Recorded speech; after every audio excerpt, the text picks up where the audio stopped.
الحمد لله وكفى وسلام على عباده الذين اصطفى أما بعد فأعوذ بالله من الشيطان الرجيم بسم الله الرحمن الرحيم لقد من الله على المؤمنين إذ بعث فيهم رسولا صدق الله العظيم معزز علماء اکرام اور حاضرین جلسہ مجھے یہ کہا گیا ہے کہ میں آپ حضرات کے سامنے سیرت النبی صلی اللہ علیہ وسلم کے بارے میں کچھ باتیں عرض کروں.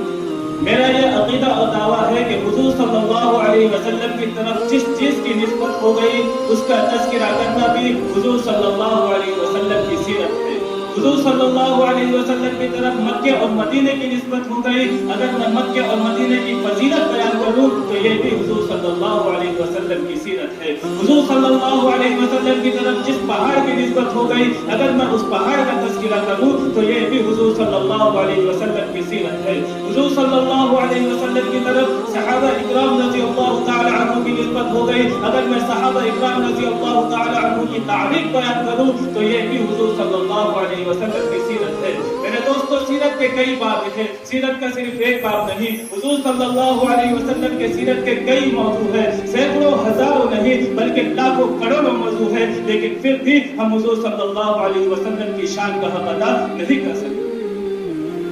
میرے دوستو آئیے اس روئے زمین پر جب اپنے حبیب صلی اللہ علیہ وسلم کو پیدا کیا گیا تو الف سے لے کر یا تک خصوص سے ڈال دی گئی. حضرت آمینہ فرماتی ہے جب سے یہ بچہ میرے پیٹ میں جنم لیا ہے, جب سے یہ بچہ میرے بدن میں آیا ہے, اس وقت سے جب میں مکہ اور مدینوں کی گلیوں میں چلتی ہوں تو پتھریلی زمین میرے قدموں سے لگتی ہے تو ایسا لگتا ہے وہ پتھر نہیں گلاب کا پھول محسوس کرتی ہوں. حضرت آمینہ فرماتی ہے آج جب میں رات کی تاریکیوں میں سو جاتی ہوں تو چاند سورج ستارے جھک کر مجھے عقیدت سے سلام کرتے ہوئے نظر آتے ہیں. حضرت آمینہ فرماتی ہے آج جب میں اپنی سہیلیوں کے ساتھ کنویں پر پانی لانے جاتی ہوں تو کنویں کا پانی اچھل کر میرا استقبال کرتا ہوا نظر آتا ہے. عبد المطلب فرماتے ہیں ارے بیٹی بتاؤ تو صحیح تمہارا بدن اتنا مہکتا کیوں ہے, اتنا مہنگا عطر کہاں سے لاتی ہو, اتنا مہنگا عطر کہاں سے لگاتی ہو. حضرت آمینہ فرماتی ہے ابا حضور قدم کا مہکنا تو دور کی بات ہے, گھر کا مہکنا تو دور کی بات ہے, گلی کا مہکنا تو دور کی بات ہے. ابا حضور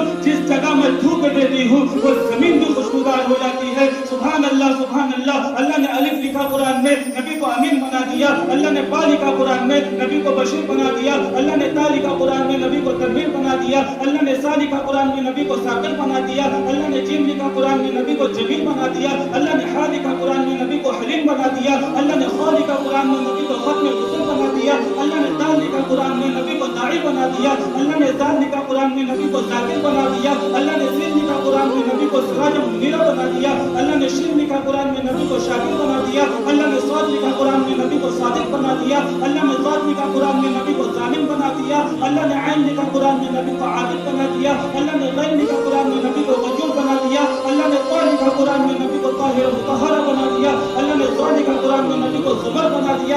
اللہ نے فا لکھا قرآن میں نبی کو فاتح مکہ بنا دیا. اللہ نے کاف لکھا قرآن میں نبی کو کریم بنا دیا. اللہ نے قاف لکھا قرآن میں نبی کو قوی بنا دیا. اللہ نے لام لکھا قرآن میں نبی کو لعیب بنا دیا. اللہ نے میم لکھا قرآن میں نبی کو مسیح بنا دیا. اللہ نے نون لکھا قرآن میں نبی کو نصیر بنا دیا. اللہ نے واو لکھا قرآن میں نبی کو واضح بنا دیا. اللہ نے ہا لکھا قرآن میں نبی کو ہادی بنا دیا. اللہ نے یا لکھا قرآن میں نبی کو یاسین بنا دیا.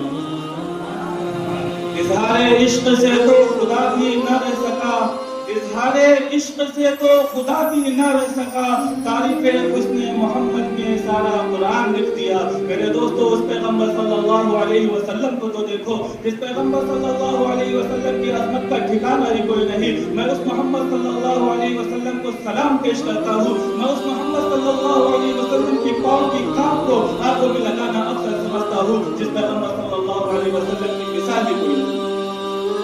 میرے دوستوں توجہ کریں, میں آپ کو سیرت النبی صلی اللہ علیہ وسلم پہ ایک پہلو بتانا چاہتا ہوں اور ایک نیا عنوان آپ کے سامنے لانا چاہتا ہوں. ہمارا یہ ایمان ہے نبی کے عشق سے بہتر کسی کا عشق نہیں. ہم مسلمانوں کا ایمان ہے نبی کے عشق سے بہتر کسی کا عشق نہیں. سپاہ صحابہ کا ایمان ہے نبی کا عشق بنیاد ہے. یہ بات میں نہیں کہتا بلکہ یہ بات خود قرآن پاک کہتا ہے. قل ان کنتم تحبون اللہ فاتبعونی یحببکم اللہ. اللہ تعالیٰ ارشاد فرماتے ہیں اے میرے بندو, اے میرے بندو, میرے پاس آنا چاہتے ہو, میرے قریب آنا چاہتے چاہتے ہو تو سب سے پہلے اس پیغمبر صلی اللہ علیہ وسلم کے قریب جاؤ. اور یہ پیغام امت محمد کے لیے کہ خدا کے محبت کے دعوے دار ہو تو پہلے میری اتباع کرو, اللہ تمہیں بھی اپنا محبوب بنا لے گا.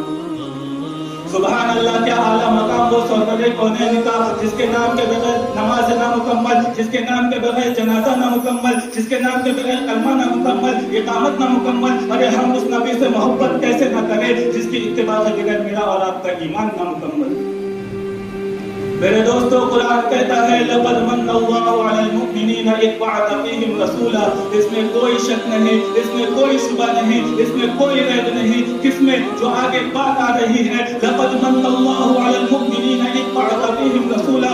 اللہ پاک احسان جتلا رہے ہیں. میں حیران و پریشان ہو گیا. اللہ پاک تو بہت بڑے وسیع ہے, وہ احسان کیسے جتلاتے ہیں؟ لیکن ایک طرف تو قرآن کہتا ہے لقد من اللہ, اللہ احسان جتلا رہے ہیں. میں نے پہلے کتابوں کو دیکھا, میں نے توریت کو دیکھا, میں نے زبور کو دیکھا, میں نے انجیل کو دیکھا, اللہ نے کہیں بھی احسان نہیں جتلایا. حتیٰ کہ حضرت آدم علیہ السلام سے لے کر حضرت عیسیٰ علیہ السلام تک تمام انبیاء اکرام کو پیدا کیا, لیکن اللہ نے احسان نہیں جتلایا. لیکن وہ کون سی ذات ہے جس پر ساری دنیا کا خدا احسان جتلاتا ہے؟ وہ ذات کی نرالی ہوں گی, وہ بات کی نرالی ہوں گی, وہ تحفہ کی نرالا ہوگا کہ اتنا بڑا خدا کائنات ساری بناتا ہے لیکن احسان نہیں جتلاتا. انسان بناتا ہے, احسان نہیں جتلاتا. 18,000 مخلوقات کو پیدا کیا, اللہ نے احسان نہیں جتلایا. حضرت نوح علیہ السلام کو طوفان سے بچایا, اللہ نے احسان نہیں جتلایا. حضرت ابراہیم علیہ السلام کو آگ سے بچایا, اللہ نے احسان نہیں جتلایا. حضرت اسماعیل علیہ السلام کو چھری سے بچایا, اللہ نے احسان نہیں جتلایا. حضرت موسیٰ علیہ السلام کو دریا سے بچایا, اللہ نے احسان نہیں جتلایا. حضرت یعقوب علیہ السلام کو 40 سال ملا کر بیٹا دیا, اللہ نے احسان نہیں جتلایا. دنیا میں ذرات پیدا کیے, اللہ نے احسان نہیں جتلایا. کائنات کا ذرہ ذرہ تیرے قدموں میں لا کر رکھ دیا, اللہ نے احسان نہیں جتلایا. لیکن جب ہمارے محمد صلی اللہ علیہ وسلم کی تخلیق کی بات آئی تو قرآن کہنے لگا لقد من اللہ علی المؤمنین اذ بعث فیہم رسولا, کہ آج میں ساری انسانیت پر احسان کر رہا ہوں کہ محمد صلی اللہ علیہ وسلم کو تمہاری جھولی میں دے رہا ہوں. سلام آمنہ کے لال محبوب سبحانی, سلام فخر موجودات فخر نوع انسانی, سلام اس پر کہ جس نے بے کسوں کی دستگیری کی, سلام اس پر کہ جس نے بادشاہی میں فقیری کی. انہیں چند باتوں کو میں اپنی تقریر کو مکمل کرتا ہوں اس دعا کے ساتھ کہ اللہ جل جلالہ ہم تمام امت محمدیہ کو سیرت النبی صلی اللہ علیہ وسلم کو سمجھنے اور اس پر عمل کرنے کی توفیق عطا فرمائے. آمین. وآخر دعوانا الحمدللہ رب العالمین.